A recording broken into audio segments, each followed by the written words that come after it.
Let's move on, y'all. Well, let's talk about Megan Thee Stallion. So yesterday it came out. There was a video where I guess Tory Lanez legal team came out and said that apparently Tory Lanez is innocent. That apparently he didn't pow Megan in the foot like she was Della Reese and Harlem Nights.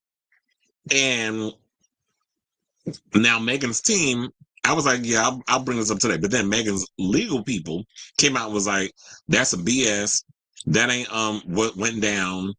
And what I'm wondering is, and then I also heard that they didn't even bring this to the courts. So if this is vital information that you have, why didn't you turn it in or try to retry the case? I don't even know if they can retry the case at this point. Like, they went through the court of law. He was found guilty. And this whole thing about this one, child, no shade, but I would never be the person where it's just like I'm going to follow that code of snitches get stitches. Fuck out of here. My life isn't. If my life is on the line, I'm not doing a bid for nobody. I don't give a goddamn who it is. And for people to think that that makes you a man or that makes you an adult to sit and be like, oh yeah, I'm gonna take the rap. You guys to be out your damn mind to have that kind of mindset. And it's sad that yes, the black community really thinks that if you fight for your life and if you're supposed to be innocent, that you're just gonna allow yourself to do 10 years in prison? For what? If I didn't shoot you, I'm not going to jail. And where was this person at the time when this case was going on? So now all of a sudden, because Tory was busy fighting for his life in jail after getting knifed up 14 times like a damn carved turkey, now all of a sudden y'all want to come with this new stuff? I'm not buying it.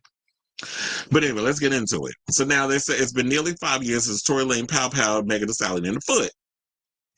Despite the Canadian artist getting convicted and sentenced to prison in 2023, so here it is, 2025, and wasn't he doing time during the trial? So yeah, now all of a sudden, damn near 2 years later, you want to come out and say that what happened didn't happen? Like, get off my lawn with that. So they also said there are still plenty who refuse to believe he did it, and of course, including Chris Brown, who we're gonna get into in a second.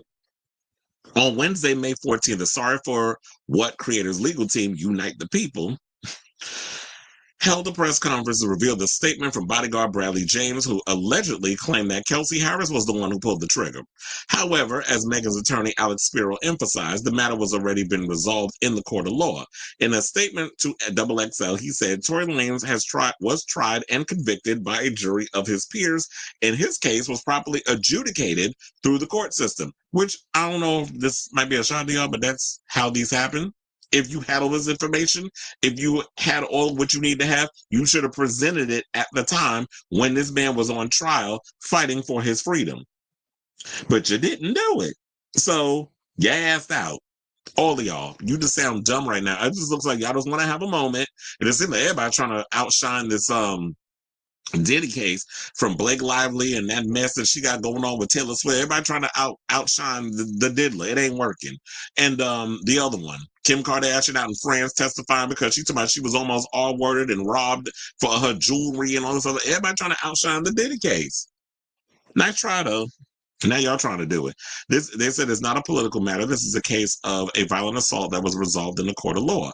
Now, according to Lanez's legal team, James, who reportedly worked for Harris at the time, came forward to say the Canadian singer only got involved to smack the gun out of her hand. He also allegedly claimed that at least by that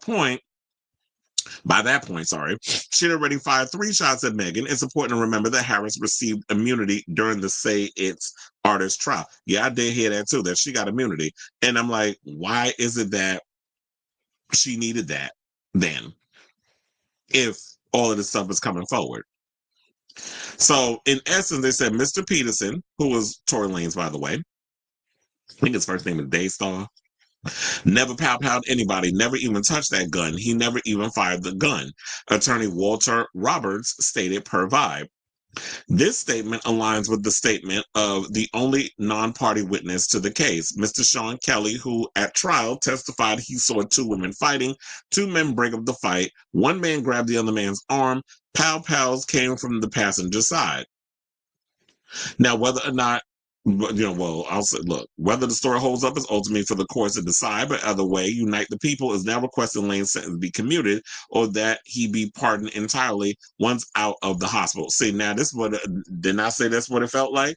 All of a sudden, he getting knifed up in prison, and now y'all want to sit up and say, well, once he get out of the hospital, because we got all this information now, and this evidence, and I'm using air quotes as I say it, now all of a sudden, y'all want to sit up in here and say that, well, they need to reduce his sentence. But where's the evidence? I'm not going by hearsay. If the evidence was presented the first time when he was in court and a jury of 12, with two alternates, decided that he was guilty, it is what it is. I don't think the trial could be tried again. So you had your chance. Y'all did not come with all the evidence that you needed, or you brought what you brought at the time of the case. The people went in the room. They all collectively decided a guilty or not guilty. Obviously, they chose guilty, which is why he's in jail. Now he got to finish out his decade-old sentence. It is what it is. So let him just hope that when he gets released from the the hospital from getting knifed up like Chad Meeks Martin in the last two Scream movies, that he survives and does his term in jail. Because the person that knifed him up apparently is spending the rest of his life in prison, already had a life sentence on his situation, so he ain't got nothing to live for.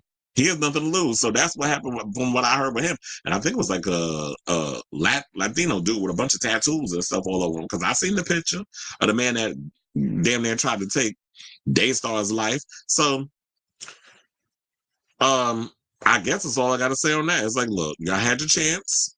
I guess basically all I got to say on this is just snooze, you lose. So I want to hear from you all. What do you guys think of this story in regards of this evidence that came out regarding Tory Lanez or lack thereof? Because now they're trying to say, oh yeah, it wasn't him. But didn't y'all try to prove that before in court? And people was like side-eyeing it and didn't buy it. So y'all keep coming with new stuff and we keep looking at y'all like, who's it? So, and then they said, y'all didn't even submit the new evidence in front of a judge or anything. So I'm calling cap on all of this. So let me know what you guys think of this story in the comments down below.